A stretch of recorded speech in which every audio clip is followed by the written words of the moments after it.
Na escuridão da noite, há histórias que não cabem nos jornais. Relatos que se espalham entre cochilos e olhares desconfiados, vividos por pessoas comuns em momentos nada comuns. Aqui, nós damos voz a essas histórias, e você decide se vai acreditar nelas, ou apenas tentar esquecê-las. No Vexa, Contos de Terror, cada relato é um mergulho no desconhecido. Caminhoneiros que cruzam estradas onde o asfalto se mistura ao sobrenatural, famílias que descobrem a própria casa pode ser um inimigo, e encontros que mudam tudo em questão de segundos. Agora me diga, de onde você nos acompanha essa noite? Responda aí nos comentários, e se você ainda não faz parte da nossa comunidade, inscreva-se e ative as notificações. Assim, as próximas histórias vão encontrar você, mesmo no meio da escuridão. Feche as cortinas, apague as luzes e prepare-se, porque aqui o terror não espera convite para entrar.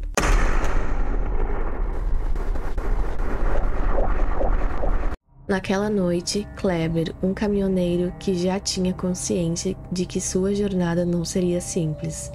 Desde os 25 anos, passava incontáveis horas atrás do volante, cruzando estradas no escuro, e sabia que a solidão da noite podia reservar encontros incomuns. Mas, naquele dia em especial, a sensação de atraso e pressa para entregar móveis grandes o fizeram aceitar que boa parte do percurso seria feito sob a luz dos faróis. A estrada cortava um trecho desértico, com longas retas que se estendiam até perder de vista e onde qualquer sinal de vida parecia um acidente no silêncio. Por estar vazio, o caminho permitia que ele imprimisse um ritmo mais acelerado. Foi justamente essa velocidade que o obrigou a reagir bruscamente quando, à frente, o brilho intermitente de luzes traseiras piscando surgiu no meio da escuridão. Freou forte, controlando o peso do caminhão até parar atrás de um carro antigo, estacionado sobre a areia, com o pisca-alerta ligado. Desceu devagar, sentindo a brisa seca e fria do deserto cortar o rosto. Aproximou-se e bateu na janela, chamando. Nenhuma resposta. Olhou através dos vidros escuros, movendo-se de uma janela para outra, e não viu sinal de ninguém no interior. Aquela ausência lhe causou um leve desconforto, mas não o suficiente para recuar. O instinto solidário, comum a quem passa a vida na estrada, o empurrava a continuar procurando. Foi até o caminhão e pegou a sua lanterna tática, guardada na caixa de ferramentas sob o assento do passageiro. Quando o feixe forte cortou a noite, revelou uma silhueta de construção que até então não tinha notado.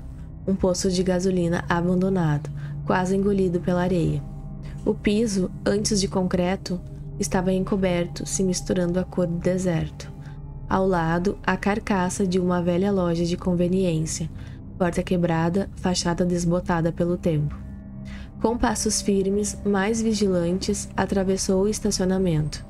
Ao iluminar o interior da loja, viu prateleiras vazias e poeira acumulada, o eco devolvendo o som da própria voz quando anunciou sua presença e ofereceu ajuda. O eco, porém, parecia distorcido, carregando algo de frio. Então, um ruído sutil se destacou, o arrastar seco de um sapato contra o chão de concreto, vindo de trás de algumas prateleiras. Ele chamou de novo. Desta vez, a resposta foi um sussurro grave, arranhado, que lhe ordenou sair dali. Ao fundo, junto ao som, havia uma respiração pesada, irregular, como se alguém estivesse se escondendo. Um arrepio percorreu-lhe a coluna. Sem discutir com a voz invisível, recuou, saindo em passos rápidos. Ainda tentando entender se o que ouvira era real ou fruto da imaginação, subiu no caminhão e, com as mãos trêmulas, ligou para a polícia. Passou a localização aproximada, um posto abandonado no meio do nada, mas não conseguiu ser mais preciso. Enquanto ainda falava ao telefone, algo o fez gelar. O carro que estava à frente ligou e partiu pela estrada. Ele não viu ninguém se aproximar ou entrar no veículo. Foi tão rápido que parecia impossível. A inquietação o venceu. Voltou ao interior do posto, indo até o ponto onde ouvira a respiração. A luz da lanterna revelou no chão uma poça de sangue ainda fresca. O ar pareceu ficar mais pesado e a mente começou a montar, contra a vontade, imagens impossíveis do que havia acontecido. Informou tudo ao policial na linha, que o orientou a aguardar. Pouco tempo depois, várias viaturas chegaram. Ele contou o que sabia: o carro, antigo, de cor escura, a voz masculina que ordenara que saísse, e antes de ir embora, o grito feminino que ouvira ecoar na escuridão. Não havia corpo, apenas vestígios. A polícia recolheu amostras e evidências, mas o caminhoneiro sentia que, para aquele episódio, não havia respostas fáceis. Sem uma câmera no painel, algo que passaria a ter já na semana seguinte. Não havia registro que confirmasse ou negasse sua versão. E, mesmo com o tempo, a lembrança daquela noite no deserto, com um carro fantasma e um posto engolido pelo silêncio, permaneceu como uma sombra, espreitando-o sempre que passava por estradas solitárias. Naquela noite gelada de 10 de abril, o João, um caminhoneiro que já somava horas seguidas na estrada, trabalhava para uma empresa de armazéns e estava determinado a concluir a entrega sem precisar parar para dormir. O motor de semi-reboque rugia constante e o asfalto escuro se estendia sem fim diante dos faróis. A solidão da rodovia, àquela hora, pouco depois da meia-noite, só era quebrada pelo som do vento e pelo zumbido grave do motor. Ele estava cansado, os olhos pesados, mas a proximidade do destino o mantinha em movimento. Até que, no meio da escuridão, algo surgiu. Uma figura de pé, quase no centro da pista. Ele reagiu instintivamente, pisando com força no freio. O caminhão desacelerou e as luzes revelaram melhor a presença. Um homem alto, vestido completamente de preto, com um cachecol escuro enrolado no pescoço. Mas o que realmente o desconcertou foi o pescoço anormalmente longo, comprido demais, quase desproporcional ao corpo humano.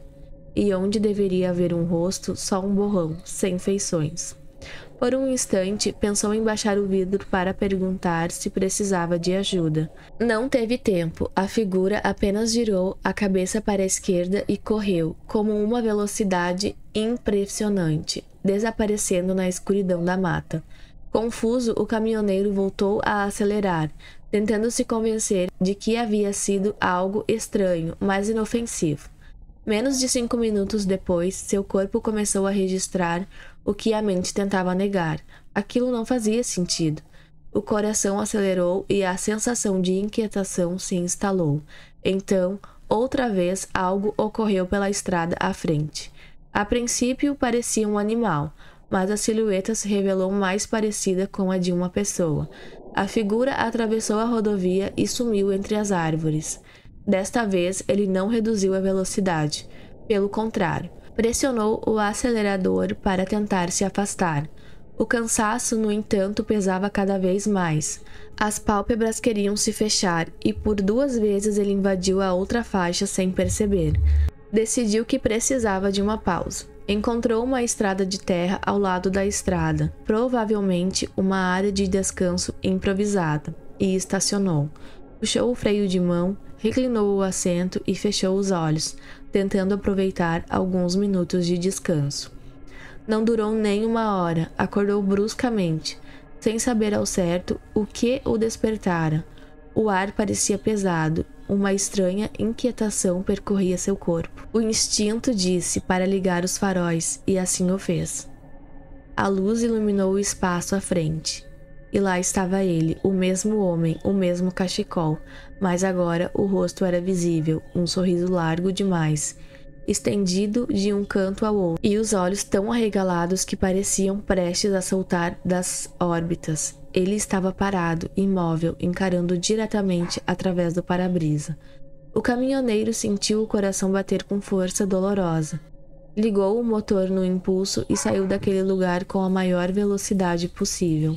A estrada parecia mais longa do que nunca, e a pergunta ecoava sem resposta. Como aquele homem havia percorrido tantos quilômetros em tão pouco tempo?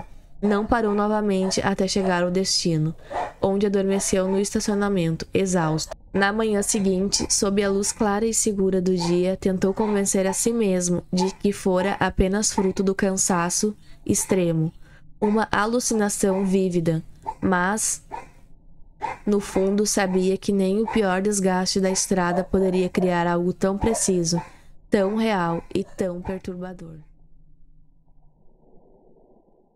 Em 2012, auge do inverno, quando Fred, um motorista ainda trabalhando para uma empresa de entregas, saiu para mais um turno que começava às 11 da manhã e terminava às 7 da noite. 2 anos após concluir a faculdade, ainda não tinha encontrado um emprego estável de escritório e, apesar das dificuldades, aceitava as longas horas dirigindo. Naquele dia, o frio fazia o céu escurecer antes das 6 da tarde e a cidade onde morava, pequena, de reputação duvidosa, parecia ainda mais deserta e silenciosa. O bairro para onde estava indo não era o mais perigoso, mas estava longe de ser seguro. Algumas ruas possuíam casas e barracos muito espaçados, outras não tinham qualquer construção, apenas terrenos vazios e vegetação densa. Era justamente nesse padrão irregular que ele fazia suas entregas, organizadas em rota estratégica para otimizar o tempo. Já havia passado o dia cruzando 3 cidades pequenas e agora se aproximava do fim do turno. A próxima parada era uma rua com poucas casas de um lado e uma floresta escura do outro.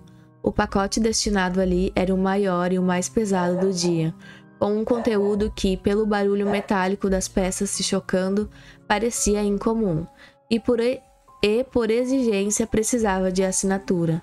Parou o caminhão diante do endereço, uma pequena casa isolada, quase um barraco, e caminhou até a traseira para pegar a caixa. Não havia campainha, então bateu na porta. A rua estava mergulhada na penumbra, sem carros estacionados nem luzes acesas. A cortina de uma janela se moveu discretamente. Passos lentos se aproximaram. Houve uma pausa longa, desconfortável, antes que a porta se abrisse. Uma mulher idosa, de olhar desconfiado, espiou pelo vão. Ele explicou sobre a entrega e só então ela abriu por completo, revelando um semblante inquieto.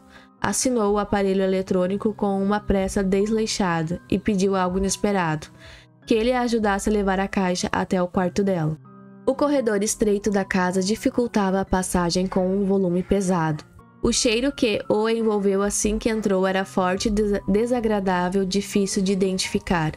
A sala de estar, modesta e silenciosa, ficou para trás, enquanto ela o guiava até o fundo. Pararam diante de uma porta fechada. Ele pediu que colocasse a caixa dentro do armário no fundo do quarto. Ao perguntar sobre a luz, recebeu a resposta curta. Estava quebrada. A única claridade vinha da sala, se infiltrando pelo corredor e criando sombras deformadas no chão. Ele entrou com cuidado, ajustando os olhos à penumbra, e foi quando, poucos metros do armário, percebeu. No escuro, uma silhueta estava de pé, imóvel, mas nitidamente humana. A forma se moveu levemente, um gesto lento demais para ser involuntário. A posição e o silêncio deixavam claro. Aquela pessoa estava tentando se esconder dele. O instinto falou mais alto, largou a caixa no chão e recuou. Passou rapidamente pela mulher e, desejando-lhe num tom forçado uma boa noite, ela gritou atrás dele, exigindo que voltasse. A voz se tornando ríspida, quase hostil. Mas ele não parou. Saiu da casa e seguiu para o caminho, sentindo o peso invisível do olhar dela até a esquina. Naquela noite, terminou o turno sem tirar da cabeça o que poderia ter acontecido caso tivesse se aproximado do armário. No dia seguinte, começou a procurar outro emprego. Qualquer coisa que o mantivesse longe de corredores estreitos, quartos escuros e estranhos escondidos à espera.